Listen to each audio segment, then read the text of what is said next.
We're here with Richard from CRADLE, FILTH, guitar player, in fact. How are you? I'm very good. Very tired though. Just done a show in Paris and very tired, but feeling great. Feeling good. You smell good? I smell fantastic.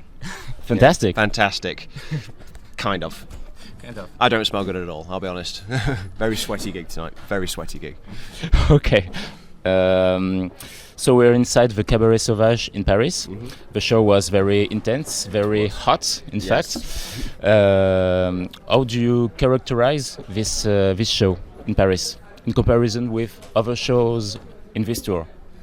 Well, all the shows on this whole tour have been brilliant, but there's something about this venue that's so cool. The fact it's a whole kind of old circus tent, it just gives it another vibe that none of the other shows have had. And I think everybody feels that. The band felt it when we walked in to set up. We were like, this is going to be something special. Yeah. And I hope the fans felt it was something special as well, because it's not very often you get to play places like this. So it almost like gave the show another level. Yeah. It's the first time CRADLE play in here, in fact. Is it? I didn't know that. Yeah, yes, it's for the first time they played inside Élysée-Montmartre, Bataclan, and others, but here never, I think. Yeah. I played the Le Bataclan with them last year when I first joined the band, and so I knew what to expect from the Parisian fans. Yeah. But tonight I think was even better. Loved it. Loved every moment. Okay.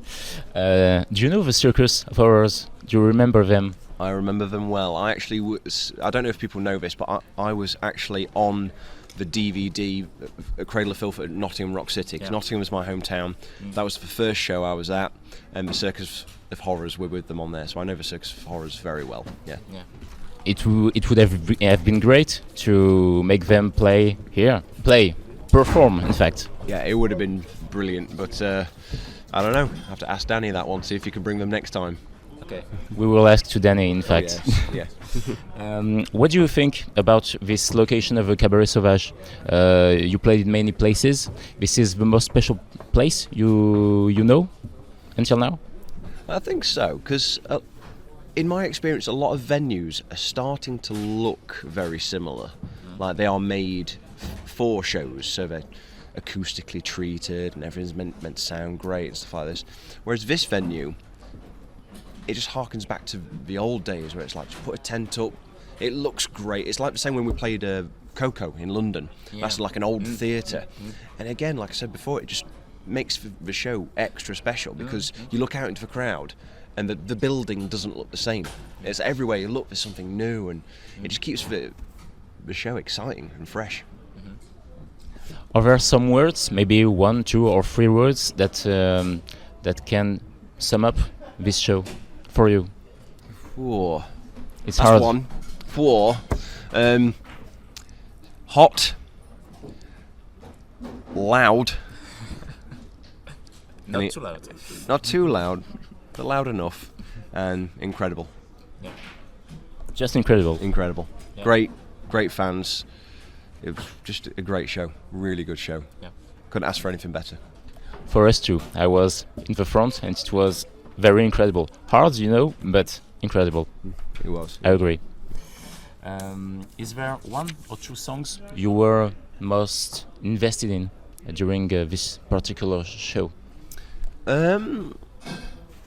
What, from a writing point of view or from performing? Performing. Performing. Yeah.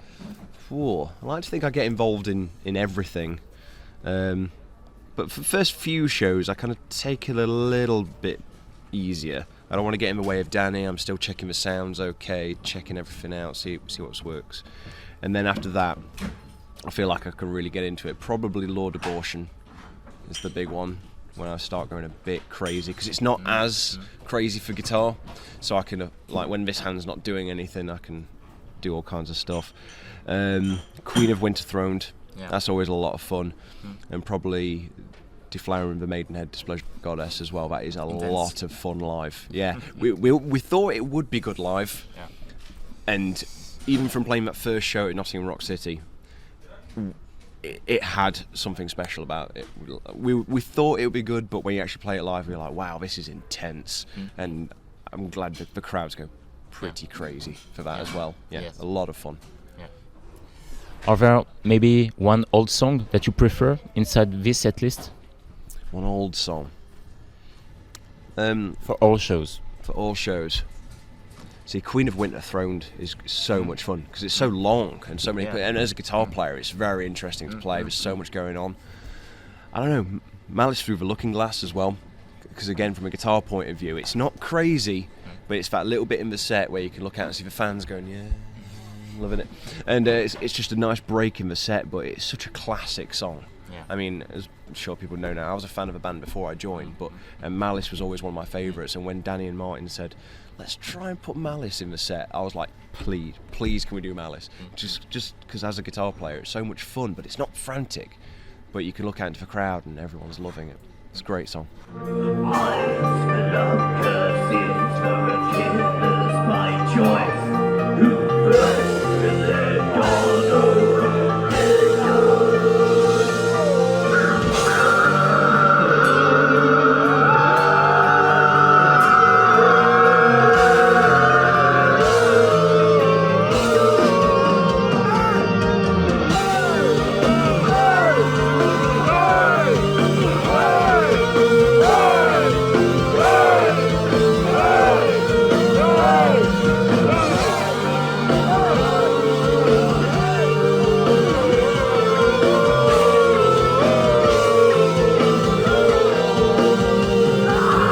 And what about the battery area too? Danny talked about maybe playing it during this tour, but I'll be honest, we haven't rehearsed it. We've talked about it, and we've been talking about it ever since me and Ashok joined the band. Because it was one of those things where it was like, right, now we've got two guitar players who are coming in who are willing to play absolutely anything and make it as faithful to the record as possible. Why don't we do Battery Aria? I think it was even me or Ashok that suggested it. And we're like, oh, I don't know about that. And I know Danny's talked about it in interviews, but he got to a point where we already had Queen of Winter Throned. We definitely wanted to do that. Battery Aria, who knows? Maybe on the next few tours. We've got a break now between finishing in Europe and starting in the US.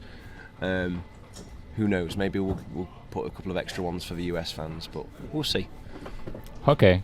And is there one most recent song that you like the most? Maybe from Hammer of the Witches? Well, from a purely selfish point of view, because I wrote it, was Blackest Magic in Practice. Okay.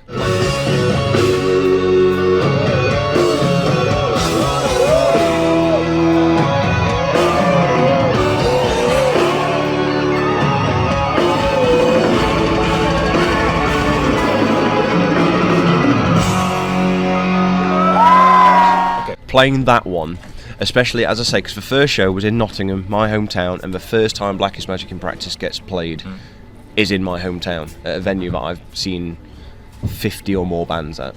That was really special. But saying that, every song we're playing from the new album is so much fun, like Deflowering the Maidenhead Displeasure and the Goddess, from what I said before. Yours Immortally, as a guitar player, it's all over the place. It's so much fun to play and so frantic. And what's the other one we're playing? It's completely forgotten. Blackest Magic.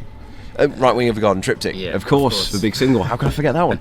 But again, that's relatively straightforward for a guitar player. So that's another one where I can just really get into it and get the crowd going. There's whole points where I can even take both hands off the guitar for that one, and just get the crowd going. So all of them are a lot of fun to play. And what about the title track, Hammer of the Witches, which is beautiful, melancholic, everything? Yeah, Hammer of the Witches is great, but we haven't rehearsed it live yet. Who knows? A lot of people have been asking for it. They've been thinking, well, Hammer of the Witches is the name of the album. Why aren't we playing it live? It's the title track, after all. And we realised that. I mean, who knows? In the future, we might do it. But at the moment, there are no plans to do it on this tour, unfortunately. Okay. My last question will be about your integration inside the Filth. The last time we talked, you were just a session member. What does it feel to be a true Filthy member? To be a true filthling.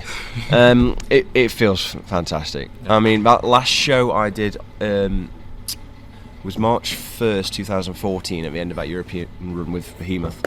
And we're on the way back to the UK.